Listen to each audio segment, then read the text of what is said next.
All right, hey everybody, welcome back to Sketchbook Audio. Man, it has been a very long time since I've done a podcast, and there's so many things to talk about, not only about my life, that dog's life, and the world of cars, and just anything artsy, creative, fun.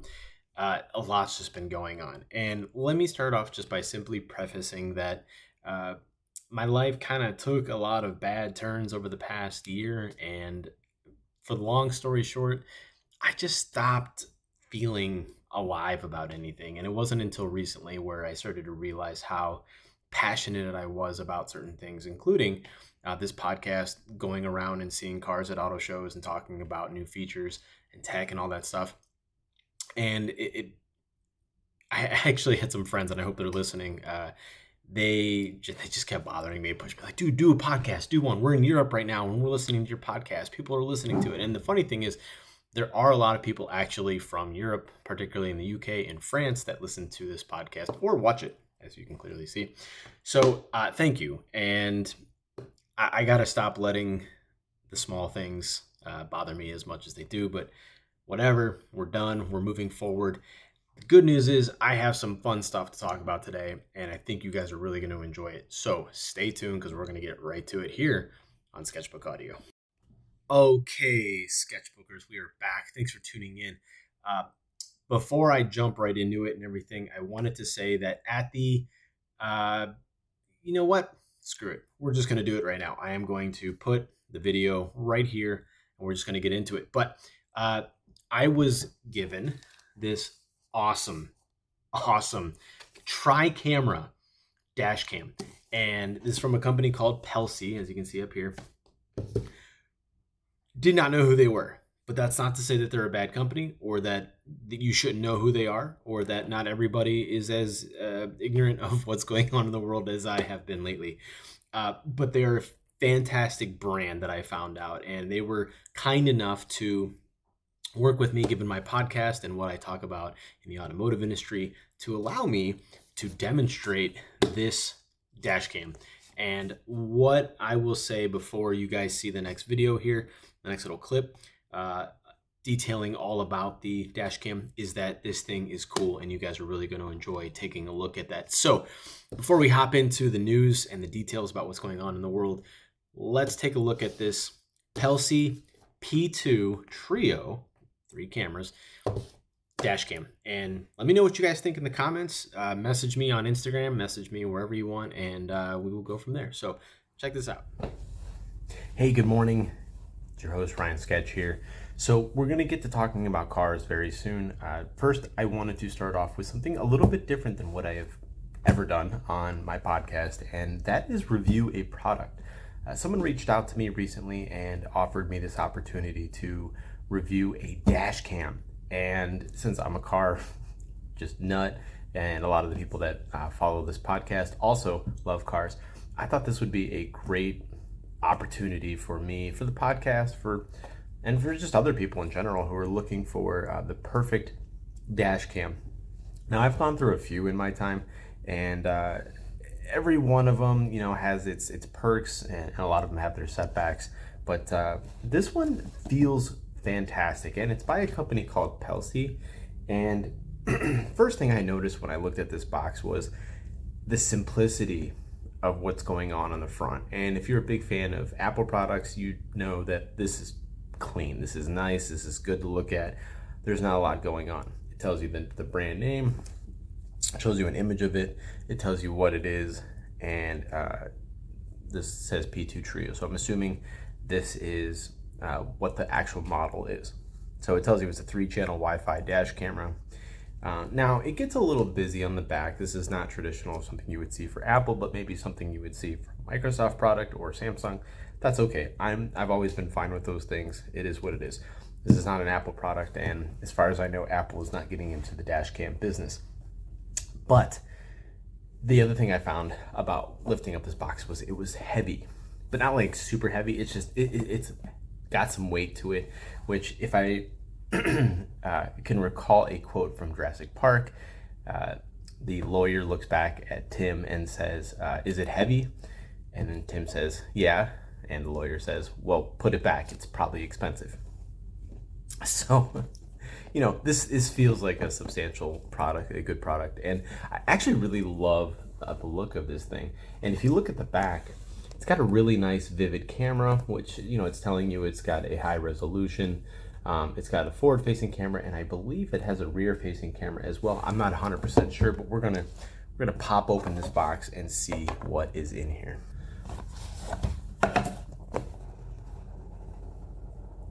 Oh, I just love that feel.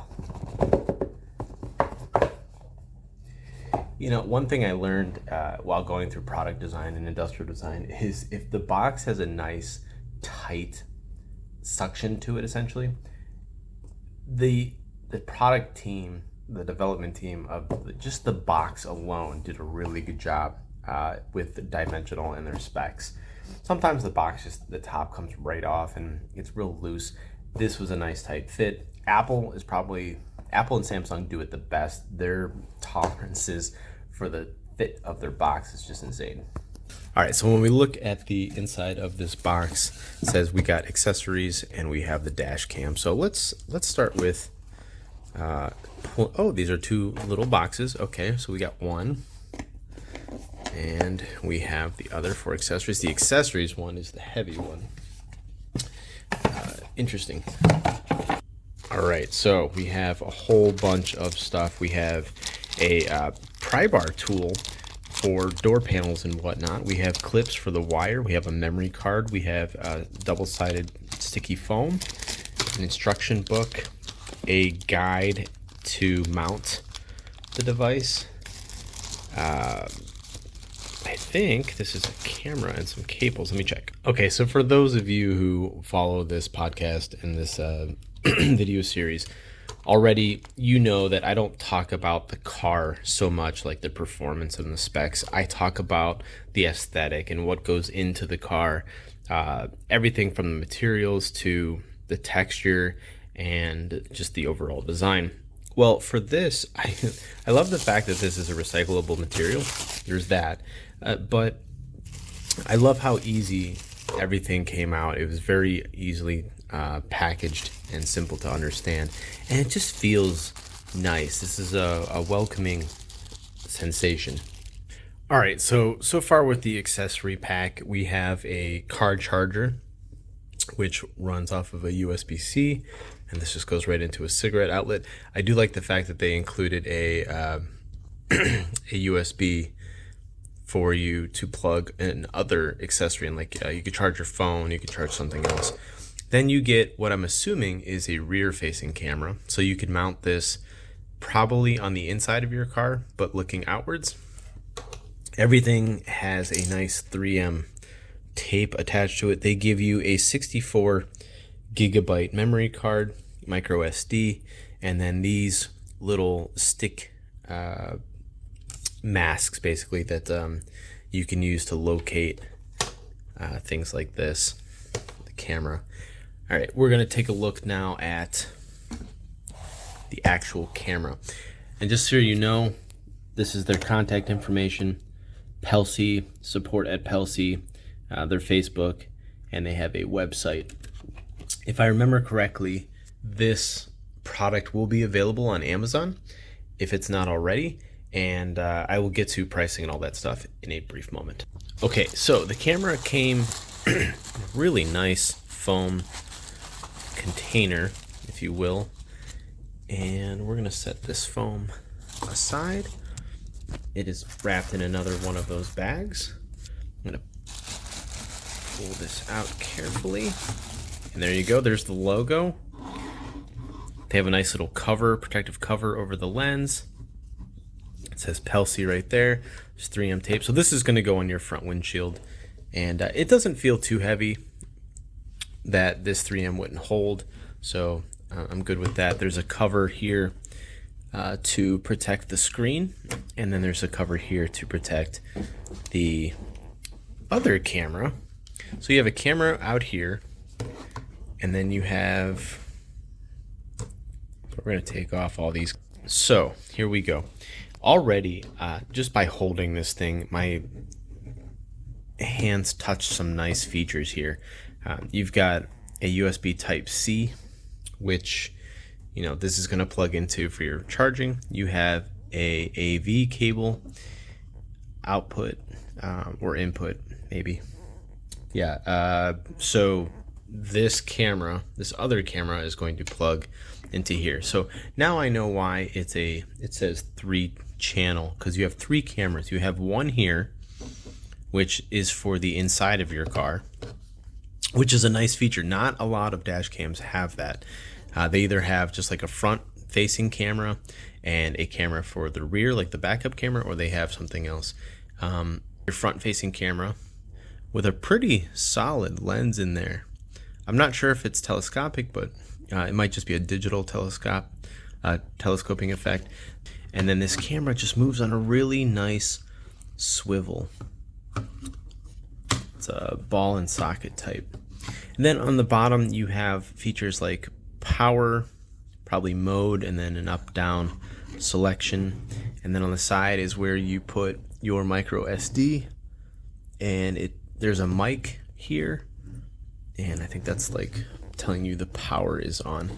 This also has a GPS, so my guess is if you get in an accident, this is going to be able to identify where you're at for first responders or the police to, you know, use the file for their records, and then, you know, in case of an accident.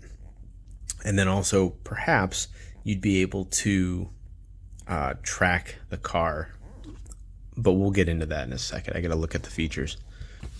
All right, so I am opening the user manual.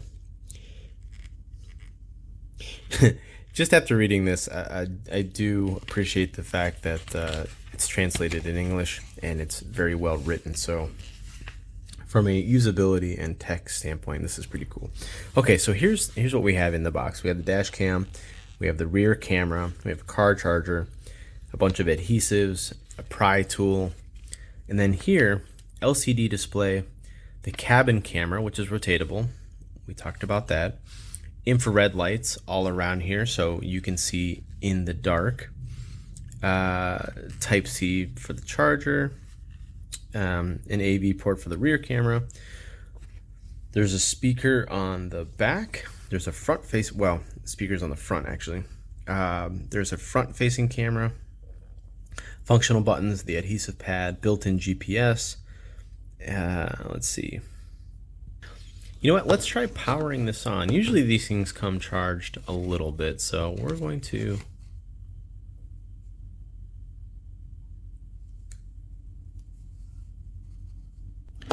All right, so scratch that.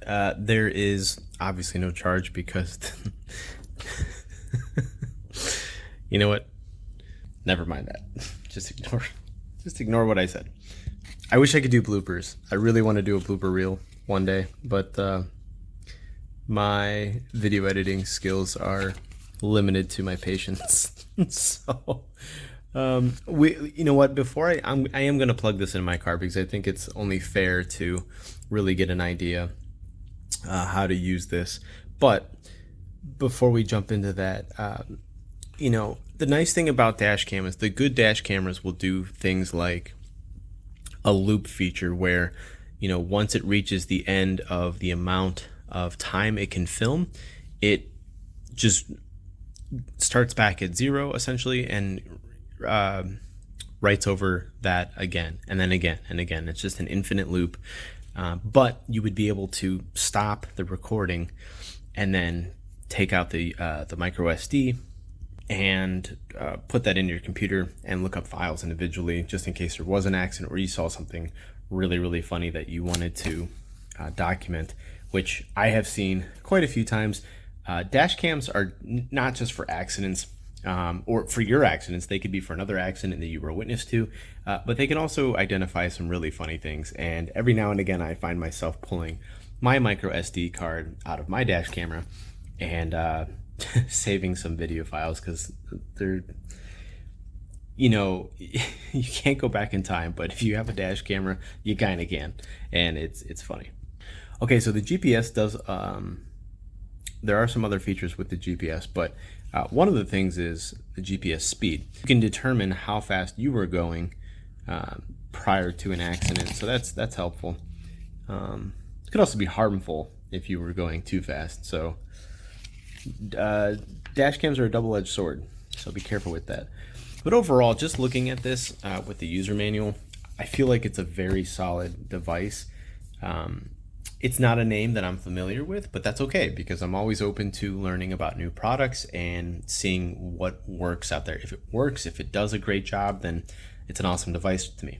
I actually, a while ago, my first dash camera was from a company called Zeus, and ZUS, and it's a real simple camera. I still actually have a brand new one in the box. It was a Wi-Fi connectability, so it didn't have a screen on it. It had a really good camera that rotates a bit, and you could connect a rear-facing camera if you wanted to. So for like the back of your car to look out in the back. Not really a cabin one, although I guess you could mount it in the cabin. But it had a Sony camera lens, and the internals were really solid. You could put up to, I think, a 500 gig memory card in there, which was pretty great because you just almost never have to pull it out and change it or anything. But the other features about it were it was affordable. I think it was like $49.99, and the picture quality on my phone, while it kind of required a good signal, as long as my phone was near the camera, I always could see a good amount. It didn't have features like sort of like a Sentry mode, where if I left the car, it would stay on. It would record something happening, like if there was theft. I'm curious if this thing would. That's one feature that I love about a good dash camera, is the ability to record what's going on inside the car should your car be broken into. But also for the sake of, you might have a small child in the back and you can't see what they're doing by turning your head, but you could glance up there real quick and see something that maybe your rear view mirror couldn't catch.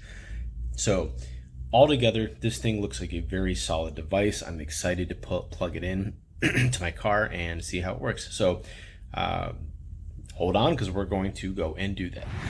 All right, it's a bit of a brisk morning out, but it's not that bad. So I'm gonna hop in my Jeep. We're gonna plug this in and see how it works. By the way, oh, and yes, that is Jurassic Park. Okay. I was reading some of the stuff, the specs on Amazon, and I saw that this has a 5 gigahertz Wi-Fi connection. It's voice activated, voice controlled. So that's a very nice feature to have, especially when you don't want to fumble around with buttons. So I'm sure there's a ton of features you can activate using your voice. Like I said, it's one of those features that I don't see a lot in other dash cameras. Really, actually, I think maybe 2 that I've seen, and they're very expensive. So having that feature in something like this that's a little bit more affordable is a great thing. I want to show you guys what this thing looks like mounted up in my car. I'm not going to go through all of the installation stuff, but I'm just going to quickly pop this thing into my car and go from there. All right, so format the card. Okay, we're going to click OK. It is not touchscreen, I don't think. So let's quickly format this. Okay, so wow, this thing is cool. I really like this camera already. The only thing I don't like, and it's probably not going to make much of a difference right now, is the cables are kind of in my way. This plug probably should have been down here or on the side, but once this thing is mounted, let's say up here, then I can run these cords through the frame of the windshield, and then through the A-pillar, and then back there somewhere. But that cord is the power cord, and it's got a nice blue glow for the USB, so that's cool. It's illuminated. Also something you don't see in every dash cam. But if you look at the screen, there's no lag. There's really no degradation of the image. This is 4K, and you can see right there it's voice controlled. You can take a picture very quickly. There's a little button under here that lets you do that. I kept pushing it by accident. Currently, this camera is, I don't know which, so that's not looking at this little picture-in-picture up here. That's not looking at this guy, so I'm not sure. Let me try to grab the rear camera, which is over here. Yep, okay, so that picture-in-picture right there is in fact the rear camera, and that's a really good picture quality too. It's got a nice wide angle lens, so does the front. You can zoom too, but you can see it says 4K, Wi-Fi is not connected, GPS is not turned on right now, and it's charging, and it's got an SD card in there. It tells you a date stamp as well as the time, so that's nice. There's also miles per hour, so you can see that. Remember, this stuff is just to be at a glance, but I like that it's right there. It's pretty easy to read. All of the font and the colors are nice. I wonder if you can move the picture-in-picture camera, but not too much of a delay on this rear camera. But I can plug this rear camera into the back there and see out my back window. Or, since I am an off-roader in my Jeep, I could probably stick this somewhere outside to see maybe some things like the ground if I'm off-roading. Now, I wonder how to switch to the other cameras. I'm going to push lock current. I don't know what that means. Okay, so, yep. All right, so I used the arrow buttons, and I got myself to where I'm using this camera right here and not this rear-facing camera for the back.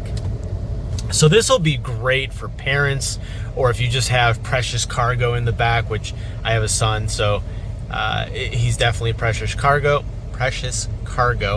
and that's a great feature for parents to have. It's also just a great feature to have should there be a reason why somebody would break into your car. Now you can record it all. Hopefully they don't steal your dash cam, but yeah, I really like this camera. The color is great. It's bright. Like I said earlier, this has infrared sensors, so you could get some night vision in there. Hopefully that works. Overall, super satisfied with this camera. I think there's a couple features that I'm interested in seeing if they have, but I'm going to leave it to you guys. What do you want to know about this camera? This is the Pelsi P2 Trio. So it's got a trio of cameras, 3. You've got one for in your cabin. You've got one facing forward and outwards onto the street. And then you've got another one that you can stick on as like a backup camera. What would be interesting is, and I highly doubt this does it, is if you could hardwire this into your car, the rear camera, so that this guy could act as your backup camera, and then you use that as a second screen. I have this, so when I put this into reverse, you know, my screen changes there. I don't necessarily need one, but a lot of cars are getting away from actually having a normal rear view mirror, and they're putting video up there, so that might be something Pelsi looks into.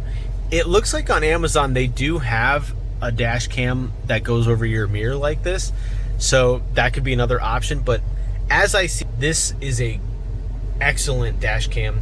I've had experience with about 4 or 5 different kind over the past 10 years, so this is probably my second favorite right now. I really like this one.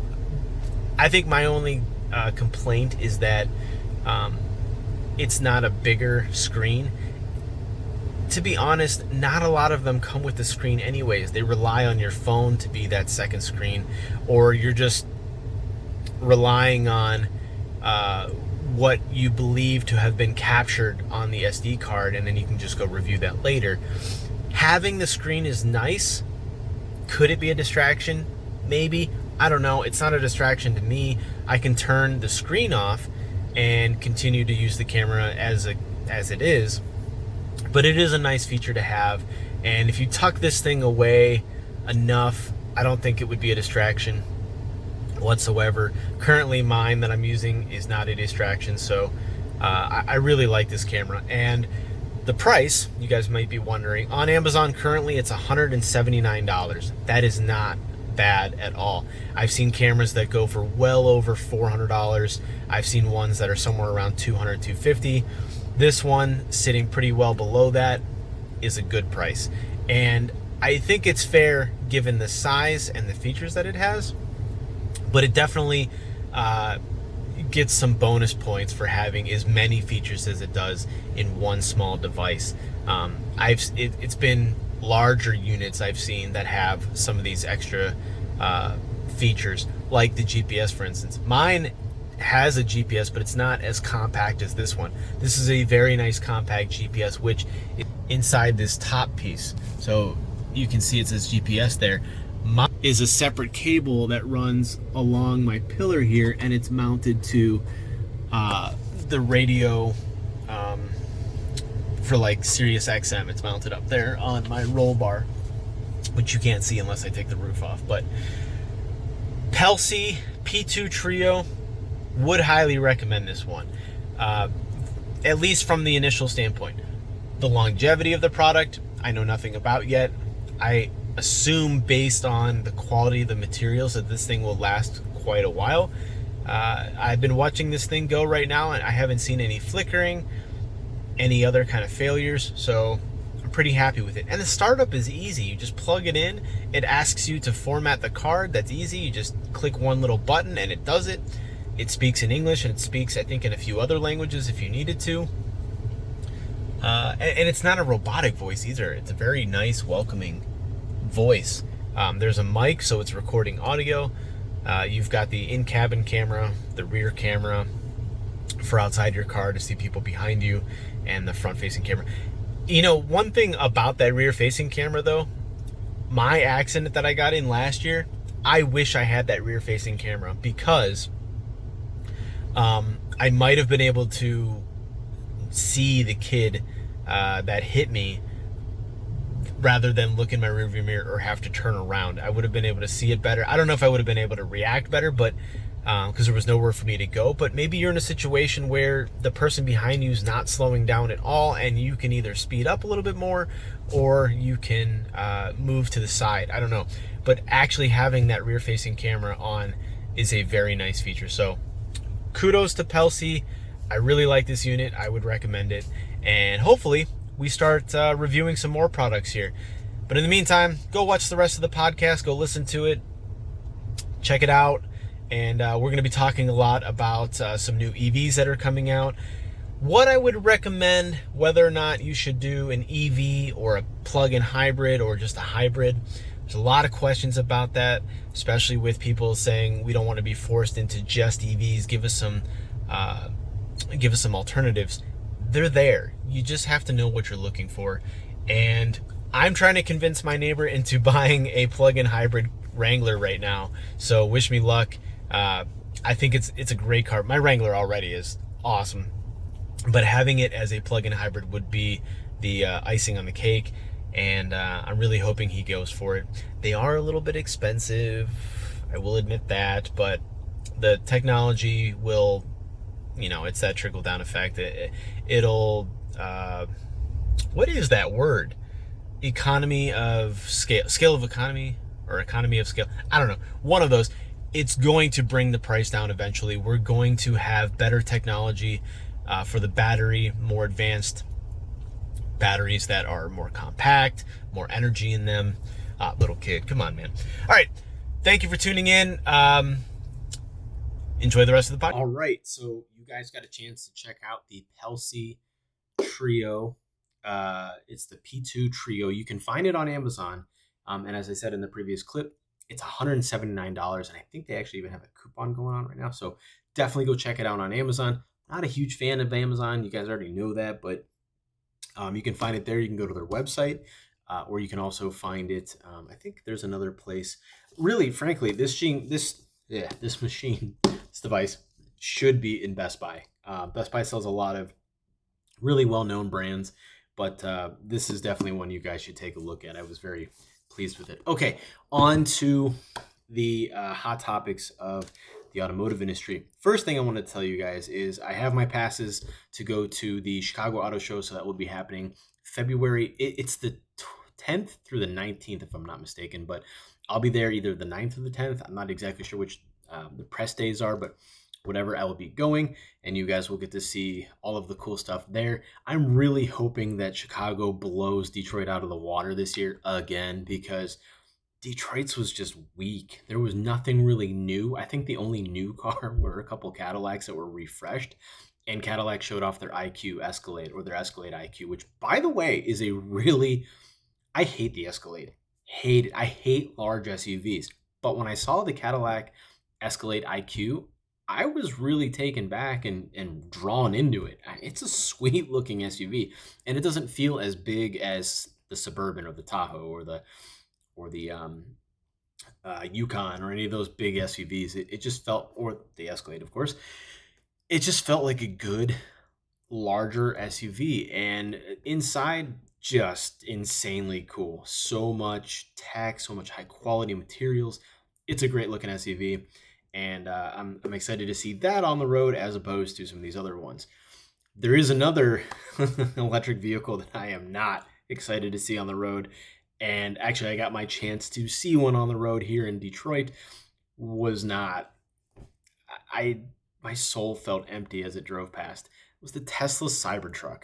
This is probably going to be the most controversial thing I talk about this year, which is interesting because I don't think I've done many podcasts this year, which that's not true. We know that I did it back in the Detroit Auto Show, but getting back into this and kicking off possibly 2024, the Tesla Cybertruck. Love it, hate it. Does it really matter? The fact is it exists, it's real, people have them, and clearly people in Detroit got theirs as well. When I first saw it come around the bend, the front three quarters isn't horrible. But then once you get to the rest of it, you're just hit with this concept of Roblox or something from like Fortnite or Minecraft. It just felt childish, and I didn't even get close enough to look at the panel gaps or anything like that. From a distance, it looked like it was built pretty well, but there's just so many things that I just can't wrap my head around, like the hard edges. What happens when somebody just gets blasted with that? Do they get split in half? Do they explode? Does Elon Musk immediately get a phone call that, hey, you just, whatever, split somebody in two? It feels like the Dewey Cox story, Walk Hard, where Dewey's trying to explain to his father that, yes, he accidentally cut his brother in half with a machete. I feel like that's what you're probably going to get at some point in time with the Tesla Cybertruck.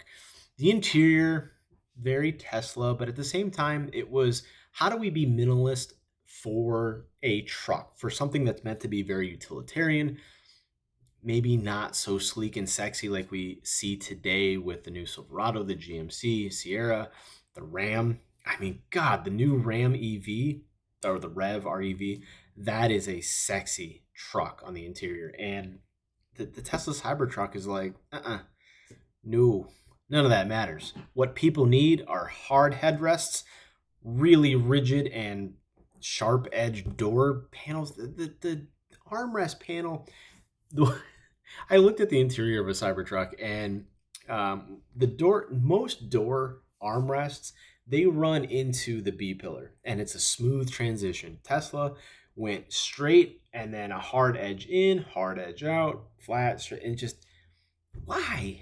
My elbow sits there. It's gonna feel weird. Did they do zero group testing with this? Did anybody else get their hands on this other than Elon? I don't know. I feel like it was just we're gonna do it. We can do it. We said we're gonna do it 4 years later, and deal with it. It's there, and he's getting free publicity. He's getting it right now. I'm not getting paid for this. So, anywho, the Tesla Cybertruck, it's just this thing that in art school for automotive design, you're just told to not go in that direction. And I give him props and the rest of the design team for trying something totally new and just going against the grain completely. Like grain, Tesla Cybertruck went right through. There was no like, slight rub up against the grain. There was just complete perpendicular intersection. So, yeah, that's what we have. And sometimes I like the minimalist look, but I think I'm tired of seeing Teslas just nothing in there. It's just a big giant tablet right in the center, and it doesn't do anything for me. So a lot of people like it. I'm all for electric vehicles, as you guys know, but I just think there's other vehicles that do it better. Speaking of electric vehicles and what you really should be looking at if you're trying to go the EV route, as much as I love electric vehicles, I do recognize the fact that there are some hurdles we have to get over as far as infrastructure and the lack of EV charging stations, and not only the lack of them, but working ones. I hear all the time that, oh, I went to these Tesla, well, not so much the Tesla one, but the other ones, Charge America and the other ones, they're never working or they're never available. So that's a problem. Detroit actually has a road, I think it's like a quarter mile downtown Detroit, that they made so that you can drive your electric car over it and it charges as you drive over it. Now, you'd probably have to drive over it 1,000 times to get anywhere, but that wouldn't make any sense because you're using charge to drive over it. I don't know how that works out, but if you were to create a stretch of road, say like the railroad track, the Pan America railroad track, and it was just all charged, you'd probably never have to actually plug in your car, I would imagine. I don't know how it all works. It's all magic to me, but like they said in Thor, magic is just science that hasn't been explained yet. So we'll see. But if you're going to go the route of an electric car, what I would highly recommend is you maybe take a look at a plug-in hybrid or just a hybrid first. And who better to look at than the founders pretty much of hybrids? Toyota. Toyota improves year over year, every time with every new model on all of their hybrids. And now it's at the point where they're using their hybrid powertrain technology to make trucks and other vehicles stupid fast with a 4-cylinder, a 2.5 liter 4-cylinder attached to an electric motor of varying sizes. And not only do you get all-wheel drive or just, front or rear wheel drive, you get that plus a lot of torque, and then you get insane miles per gallon. We're talking like 40s, 50s, probably even high 30s for a truck. That's significant when you're spending however much at the tank with just gas, and you don't have to worry about charging it. Now, I did mention plug-in hybrids. You kind of have to plug them in at some point in time, but there are ways to get around that, and they don't last very long, so you're going to want to charge it at some point. But think about it. If you're maybe, say, in your middle ages and you're not driving much anymore, why not just get a plug-in hybrid where 25 miles gets you there and back, or even 30, 35, some even I think go 40. Go that range, come back, charge your car. Do it slow. Do it with the fast charger, whatever it allows, whatever your house allows. Because you got to, not all plug-in hybrids have a fast charge. Some of them have the slower one. Not all houses allow you to, some people don't. They just get the wall mount. They don't do anything else. They don't get the crazy Generac or Tesla, like a supercharger essentially for your house. Not everybody does that. So, and it's expensive. But plug-in hybrid just makes a lot of sense if you're really trying to get towards that electric vehicle. You may never actually have to fill your car up. You just drive there and back to groceries, to your work if it's close by, to go pick up your kids, and you charge in between. And then you just have a full tank of gas that just sits there for a while. And maybe every now and again, you use that tank of gas to go on a longer road trip. So for a good amount of distance, you can do it without using the gas. Or go back and forth between the two. Whatever. I would recommend a hybrid or a plug-in hybrid electric vehicle. And if you guys want some suggestions on what to look at, RAV4 hybrid, RAV4 Prime, the oh my gosh, I just forgot it. The Prius and the Prius Prime, which by the way, I just found out the new Prius is all-wheel drive as long as you don't get the Prime. As soon as you get the Prime, it is, I think, rear-wheel drive or front-wheel drive, one of the two. And the bigger battery and the other stuff just kind of make it not possible to have for the Prius, an all-wheel drive Prius. To me, that was kind of short-sighted. I think they could have easily put an electric motor on the front and the rear, and then I don't know, squeezed in a really tiny gas-powered engine. Whatever. They could have done a lot of different things, and they just didn't do it. The RAV4, on the other hand, the Prime, is all-wheel drive. So if you need the space and you want to, I don't know, whatever. I think they both look great. You can get a Sportage, a Kia Sportage. You can get a Hyundai Santa Fe. You can get you can get the Tucson from Hyundai. You can get the Sportage and the Sorento. There's a few other ones from the Hyundai Kia group. As soon as you get to the Ioniqs, all electric. Same thing with Kia. If you go with the EV, whatever number follows, then it's all electric. EV, electric vehicle, and then the number. You could go with Ford and the Escape. I personally would rather have the Mustang Mach-E, whatever. Don't call it a Mustang, just call it the Mach-E. But I would rather have that than the Escape, but it's a fully electric car. So the F-150 Lightning, fully electric, so can't really go that route. Toyota also offers the Tundra and the Tacoma. They now have the iForce Max hybrid powertrain. So it's more for the power, but it does improve your fuel economy pretty significantly. So that's something. Toyota has the Corolla Cross, the Corolla hybrid. There's a lot of vehicles from Toyota. Honda has the Element. Honda has the Civic is coming out with a hybrid soon. I'm not sure if it's plug-in, but it's definitely a hybrid. And the Accord is 100% hybrid now. There is no other powertrain you can get. It's just hybrid, which is probably a good thing. It's a really well-selling sedan, but it's one of those for the masses. There aren't really many niche people buying that. They just buy it in mass because it's a good car. It's been around forever and it gets great fuel economy, so why not? Jeep doesn't really have one except for the plug-in hybrids on the Grand Cherokee and the Wrangler. There's no hybrids. It's just a plug-in hybrid, which I guess is, potato, potato. They're both hybrids. They say hybrid in the name. But I mean like strictly either there is a plug or there's not a plug. So that's where I'm going with that. The Pacifica, the Chrysler Pacifica is a hybrid. And oddly enough, that's really the only car they have anymore is the Pacifica. Dodge has the Hornet. Alfa Romeo has the Tonale, which are identical cars for the most part. You could go with General Motors is kind of strayed away from hybrids. I don't think they have anymore. All they have are EVs or gas-powered cars, and they're pretty much getting rid of all their gas-powered cars very soon. Which brings me to another point that I'll talk about shortly, is the Blazer EV. Chef's kiss. But there are some setbacks, and we'll talk about that momentarily. What else is there? I can't even think right now. But there are hybrids out there. There's plenty that you could go with, and I would definitely recommend one of those or a plug-in hybrid if you were trying to jump into the EV segment. Ram is going to come out with that Rev, which basically is an electric Ram with a gas motor that doesn't power the wheels. All it does is charge the battery. So essentially you have infinite range as long as you have gas in the car. I know that sounds kind of weird, but trust me, it works. It makes sense. Just the truck alone on one drive, they're getting like 690 miles of range. What the heck? That's without recharging. That's without refueling. It's just one tank of gas plus the truck. And I don't know about towing. I would imagine that's without towing anything, but don't quote me on that.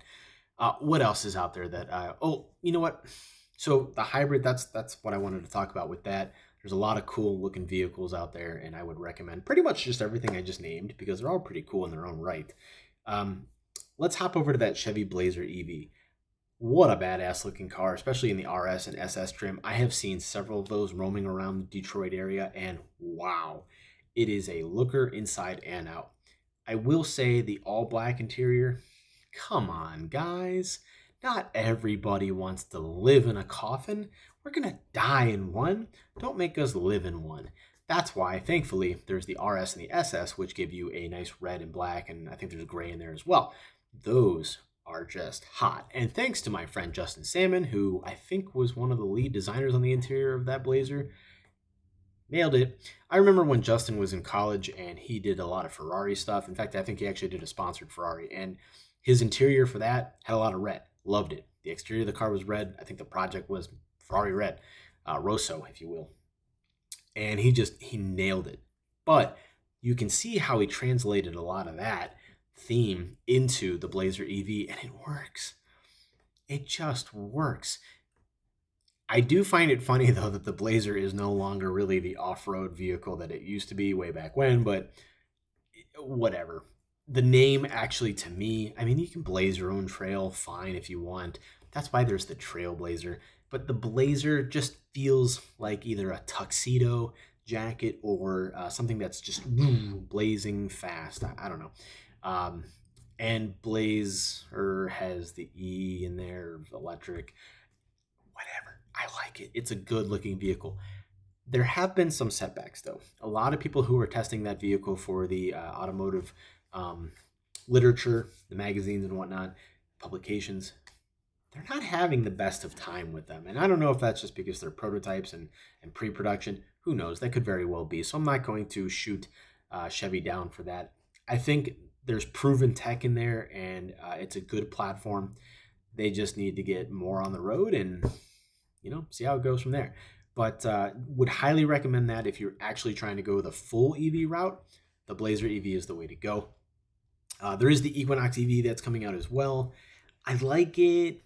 There's some really cool colors if you get it in something other than black or white. But it's not bad. It's better than the Equinox has ever been, and I'm all for it.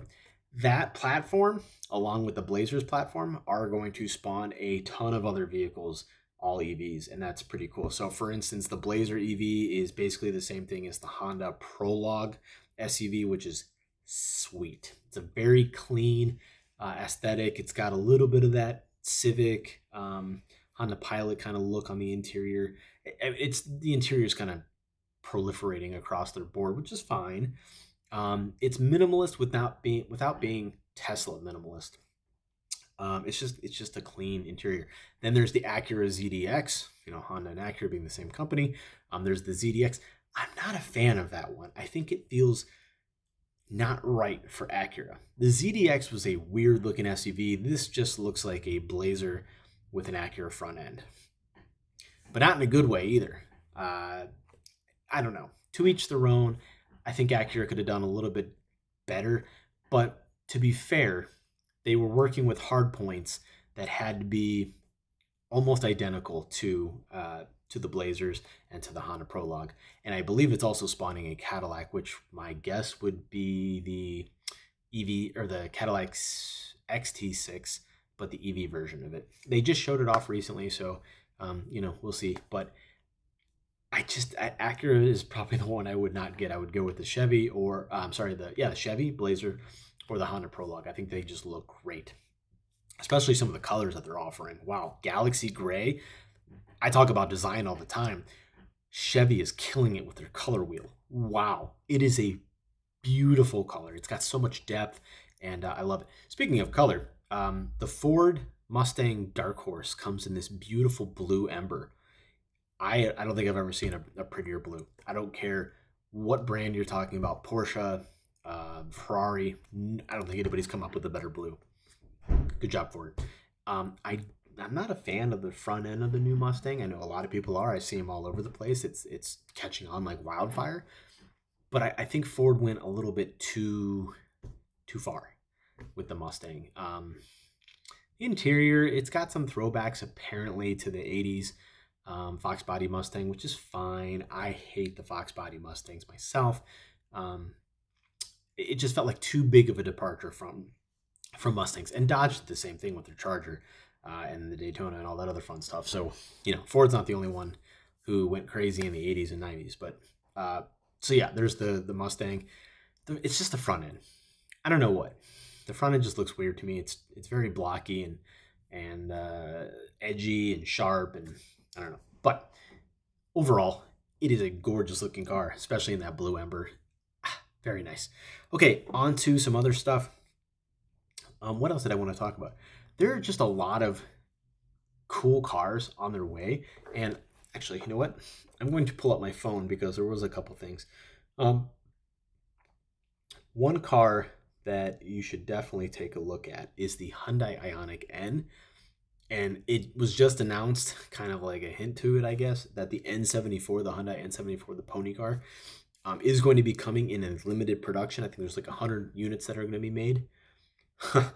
Wow. Retro at its prime. It's a perfect car, and I wish I could have it. But the Hyundai Ioniq 5 N is fantastic, and so far all of the reviews are phenomenal for that car. And just like the EV6, which has gotten a lot of awards, especially in that GT line and the GT model, I think the Ioniq 5N is going to be a hit. And as soon as they open up the ordering books here in the states, I'm throwing my name in the hat. I just I gotta have one. I don't know. And I plan on opening my cafe, hopefully before the end of 2024, but we'll see. I got to get a building. I think I have a few picked out. I don't think I've talked about this yet, but I'm going to be opening up a cafe sometime in 2024. Just got to wait for some things to settle and get out of this hotel. I've been here for way too long. But yeah, the last thing I want to talk about, I'm going to shift away from cars a little bit, and that is video games and movies. So one of the big topics this year so far, near the end of this, the gaming awards and some of the movie awards. And the one thing that I love seeing, and I'm seeing a lot more of, is animated films and the crews that have been making them getting the recognition that they deserve. Uh, People are taking these animated films and treating them more respectfully than they have in the past. You know, it's not just a Disney sing along type animated movie, which, by the way, a lot of those won awards back in the day, and they still did, you know, for the music, most of the time for the artwork, because there was really nobody else doing hand drawn movies with the exception of, I think Fox did it and Sony eventually. But you know these movies are getting phenomenal recognition for it. Wish, just so super cool. They're using like a watercolor stylization on top of a 3D model. Just cool. um Teenage Mutant Ninja Turtles Mutant Mayhem, a wild, very similar to Spider-Man Into the Spider-Verse, but its own thing. It's very grungy, it's very dirty, it's very Ninja Turtles. And that one was really cool. I haven't seen it yet, but I from the commercials and everything, I know it's going to be a killer movie, and I'm looking forward to it. Part of me really wanted a live action Turtles that was just done totally different from the way they had been with Michael Bay. But to be fair, Ninja Turtles has always been animated. Uh, like a longer run and sort of a better run. The first two Ninja Turtle movies were priceless. The following ones, Turtles in Time or whatever it was, Secret, they just they didn't do it for me. So, yeah, the next movie that I want to talk about real quick is Godzilla minus one. If you're not a Godzilla fan, I'm sorry. That sucks. You live a very sad life. What are you doing? Go see. It's not a man in a rubber suit anymore. We actually, Toho made the decision a while ago that they were going to do at least a mix of, if not all CG, and it's amazing. I thought Shin Godzilla was just phenomenal too. It's a totally different Godzilla, and this one is a totally different Godzilla too. It's just nuts, and it's so well written, and there's so much drama. And Godzilla is different, but he's better, and it hurts inside to see it a little bit because it's so emotionally connected to history, and it just grips at you. It tears you apart a little bit. It makes you really question why we do the things we do as human beings. um, World War II, atom bomb, all that fun stuff. It just tugs at your heartstrings, man. It just really makes you feel for everything. And to see it in a Godzilla movie is just it's just perfect. Godzilla was kind of always born out of that, you know, the war. He is a he is a metaphor for the the war and for the fallout and everything that mankind is capable of destruction, just mass destruction. So, as time has gone on, Godzilla kind of drifted away from the whole 1940s, what was it, 46, 47 kind of thing, and was more or less just attacking cities as he is wont to do. But they lost touch with the history behind it. And as they have gotten closer, even now, the new Godzilla that's the American version, the legendary Godzilla, they mentioned some stuff about war and how, uh, you know, they're trying to balance the universe and the environment and the world, but it doesn't really talk about Godzilla being born from war. He's just sort of a response to it and chaos. He's a response to chaos, and but this new one, Godzilla minus one, which I honestly don't even understand what minus one means, but I heard it the other day, and I was trying to put the two and two together, and I just get my brain's not all there anymore. So Godzilla minus one, it's still in theaters. It's winning a heck of a lot of awards. If you haven't seen it, go see it. I highly recommend it. It is the best 2.5 hours you will spend all year. I promise. Don't go see Aquaman. I mean, it looks fine, but let's just be honest. Zack Snyder's Snyderverse is kind of dead.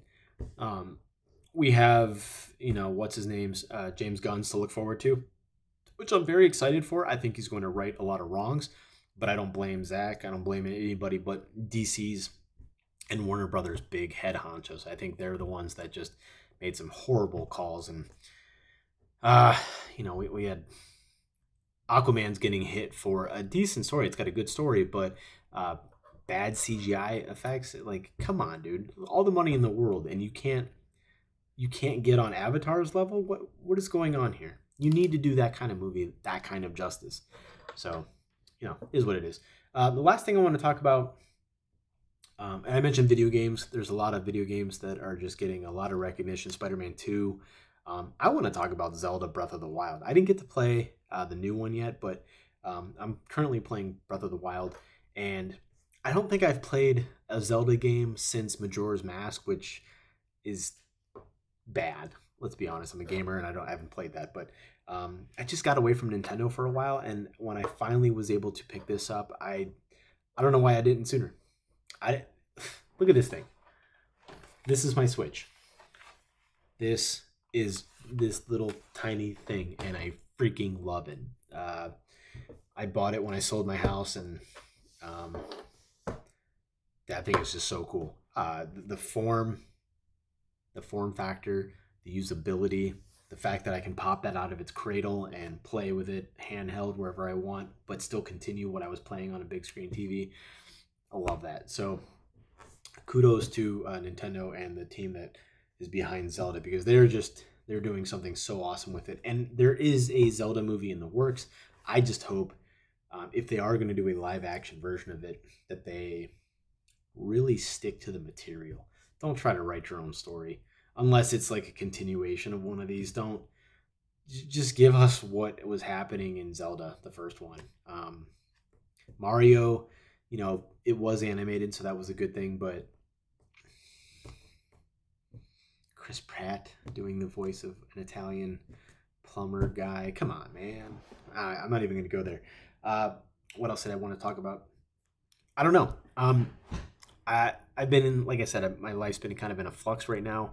I'm not teaching currently because the school is going through some restructuring, and that kind of sucks. But recently I did have a friend of mine reach out and ask me if I could do a little show and tell, if you will, about myself and my past and my history in art, where I went to school, what I'm doing now, blah, blah, blah. And so much fun. I freaking loved it.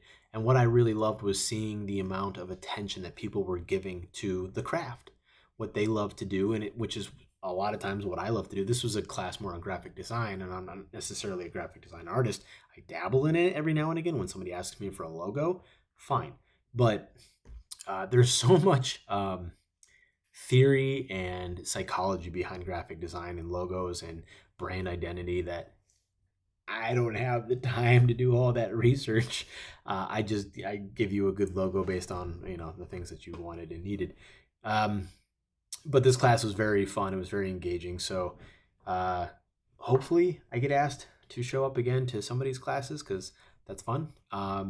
And two of my students from the school that I actually teach at, they are well on their way to success, and I am so happy for them, so proud of them. I think they're going to do amazing things in the automotive industry. And then one of my other students, who's a little bit older than they are, she's already working at General Motors. She's a clay sculptor, and she's doing phenomenal. She's working on all these new EVs, I think, that are coming out. So kudos to her, props to her. She's a good student, and she's going to do a lot of amazing things for General Motors. So, anywho, that's all I got for today. Hopefully, if you want to sponsor me or have me do a product review, I will happily do it. And, not sure what I'm going to do with this one. I might do a giveaway. I might wrap it up for a Christmas present. I don't know. I might even keep it for my next car. Who knows? I currently have a dash cam. It's through another brand, and I love it. It's great, but this one's a tough contender. I really like this one because it's got the tri camera. I don't have to attach anything really to it. It's just right there. So check out that review. Check out the notes and facts on it. You can check it out on Amazon. It's Pelsi. It's the P2 Trio.